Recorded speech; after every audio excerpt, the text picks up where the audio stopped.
Assuming na totoo. Totoo talaga yung naririnig ninyo. Bakit ko ginawa yan? Para sa sarili ko? Para sa pamilya ko?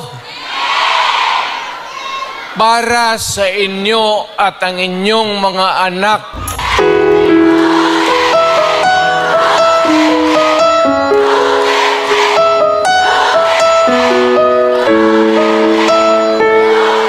Mga dahilan kung bakit galit na sila mga Duterte. Ito na yun. Galit sila dahil ginawa niyang 10 years ang passport validity. Nakakagalit yun, di ba?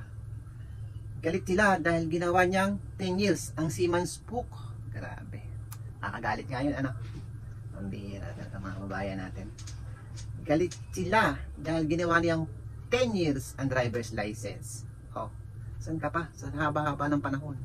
Walang nakagawa niyan. Tanging Duterte lang. At sila namang nakakagalit yan. Oh, isa pa ito pa. Libre ang tuition fee sa public school. Oh, nakakagalit yan. Bakit naman libre? Pwede ka magbayad, di ba? Lalo't marami ka naman pera. Nakakagalit talaga yan. Oh, unang-una pa. Ang nakakagalit talaga, dinagdagan niya ang sweldo ng militar. Dinoble. Grabe, nakakagalit talaga yan mga pre. Ano na kayo? Ayun, mahalang umintindi, ano? Ito pa. Galit dahil naipasa ang batas na mabigyan ng tamang benepisyo ang mga OFW sa SSS. Grabe. Nakakagalit nga yan, ano? Sobra. Ito pa. Ang dami yung galit eh. Ito mga galit nila. Naipasa ang batas sa pagdagdag ng pensyon sa SS. Nakakagalit talaga. Wala silang kukurakot, di ba? Tapos, ito pa. Naipasa ang batas na mabigyan ng suporta ang mga senior citizen na walang SSS pension. Grabe. Mauubos ang pera ng SS, di ba?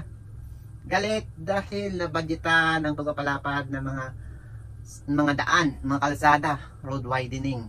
Oh, di ba? Sino magagalit? Nagaganda mo yung bansa. Di ba? Nakakagalit 'yon. Tapos, ito pa. Mabilis sa aksyon na pabahay sa Marawi na itinatago ng media. Grabe, nakakagalit, no?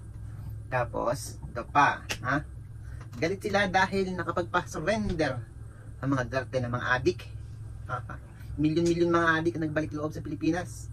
Nagbalik loob sa gobyerno, takot na takot, tupin-tupi. Samantala ngayon, ayun na, tumingin. Kita nyo naman.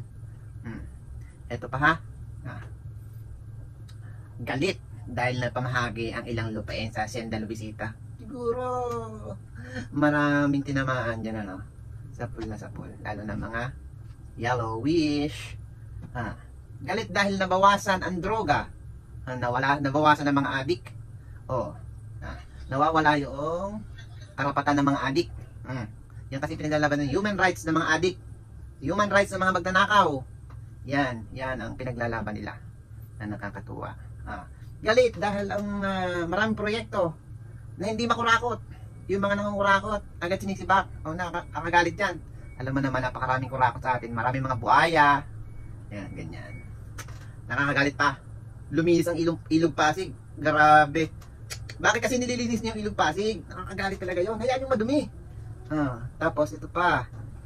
Luminis ang Manila Bay. Gumanda. Grabe. Kay Digong din yan. Kay Tatay Digong din yan. Di ba nakakatawa yun? Ano? Tapos na ba ang galit nyo? Meron pa yata. Yung Boracay. Luminis, gumanda. Nakakagalit yun. Ay nako. Di ba? Kung sinong gumagawa ng maganda, siya pa ang nagsasuffer. Yan, saludo ko sa inyo sa mga galit nyo. Naway pagpalain kayo ng poong may kapal.